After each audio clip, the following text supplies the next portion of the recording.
இந்த சாப்பாடெல்லாம் 10 to 15, 20 ரூபாயில் கிடைக்குதுன்னு சொல்லி நம்புவீங்களா? நம்ம கோயம்புத்தூரில் தான் அந்த மாதிரி கிடைக்குது. நம்ம கோயம்புத்தூரில் சாந்தி சோஷியல் சர்வீஸ் அப்படின்னு சொல்லிட்டு உங்களுக்கு ஒரு பிளேஸ் இருக்குது. ஸோ இது வந்து பார்த்தீங்கன்னா ஹாஸ்பிட்டல் உங்களுக்கு வந்து சாப்பாடு ரெண்டுமே உங்களுக்கு அவங்க ப்ரொவைட் பண்ணுற கேன்டீன் வச்சு. இப்போ நீங்கள் பார்த்துட்டு இருக்கிறது அந்த இடம். இது பார்த்திங்கன்னா அங்கே உங்களுக்கு ப்ளே கிரவுண்ட்.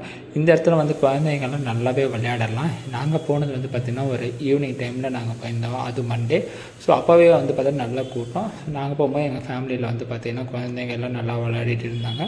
இங்கே பார்த்திங்கன்னா உங்களுக்கு குழந்தைங்க விளையாடுறதுக்கு ஊஞ்சல் இருக்குது, அப்புறம் சறுக்கு மரம், ராட்டினம் அப்படின்னு சொல்லி நிறையாவே பிளேசஸ் இருக்குது. ஸோ அங்கே இந்த குழந்தைங்க எல்லாமே பார்த்திங்கன்னா நல்லாவே விளையாட்டு நல்லாவே டைம் ஸ்பெண்ட் பண்ணியிருந்தாங்க. ஸோ நீங்கள் ஈவினிங் டைமில் அவங்கள இங்கே கூப்பிட்டு போனீங்க அப்படின்னா அவங்க நல்லாவே விளையாடுவாங்க. ஸோ விளையாட்டு சாப்பிட்றதுக்கும் அங்கே இடம் இருக்குது. ஸோ நீங்கள் ஃபேமிலியோடு போயிட்டு அங்கே சாப்பிட்டும் வரலாம் உங்களுக்கு. ஸோ ரேட்டெல்லாம் கம்மி தான். இதுதான் பார்த்திங்கன்னா உங்களுக்கு உட்கார பிளேஸ். நார்மலாக பார்த்திங்கன்னா சனி ஞாயிறு வந்திங்கன்னா கூட்டம் அதிகமாகவே இருக்கும்.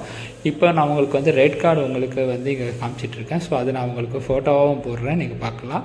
எல்லாமே ரொம்ப கம்மியான விலையில் 10, 15, 20 இந்த ரேட்டுக்குள்ளேயே இருக்கும். டேஸ்ட்டும் நல்லாயிருக்கும். ஸோ உள்ளே பார்த்தீங்க அப்படின்னா ஃபஸ்ட் இந்த மாதிரி க்யூக்குள்ளே போனால் உங்களுக்கு 4 பே இருக்கும். உங்களுக்கு 1, 2, 3, 4ன்னு சொல்லிட்டு நீங்கள் ஒவ்வொரு பேலியாக போய் நின்றுட்டு உங்களுக்கான ரைஸ் என்னவோ அது நீங்கள் ஆர்டர் பண்ணிக்கலாம். ஸோ பில்லு கொடுப்பாங்க. அமௌண்ட்டும் ரொம்ப கம்மினால எல்லாமே நிறைய சாப்பிட்லாம். சாப்பாடு எல்லாம் நிறையவே இருக்குது. இப்போ நீங்கள் பார்த்துட்டு இருக்க இடம் தான் பார்த்திங்கன்னா உள்ள கேன்டீன். உங்களுக்கு கேன்டீன் பார்த்தீங்கன்னா ரொம்ப பெருசாகவும் இருக்குது. ஸோ இப்போயே பார்க்கலாம் நீங்கள் மண்டே அதிகமாக எத்தனை பேர் சாப்பிட்றாங்க அப்படின்னு சொல்லிட்டு. ஸோ டேஸ்ட்டும் பார்த்திங்கன்னா ஃபுட்டு நல்லாவே இருந்துச்சு சாப்பிட. நாங்கள் எல்லாம் ஃபேமிலியோடு சாப்பிட்டு நல்லாவே என்ஜாய் பண்ணோம். டேஸ்ட்டும் நல்லா வயிறும் ஃபுல்லாகிடுச்சு. ஸோ நீங்களும் உங்களுக்கு வேணும்னா போய் சாப்பிட்டு ட்ரை பண்ணி பார்த்துட்டு எப்படி இருக்குன்னு கமெண்ட் பண்ணுங்கள்.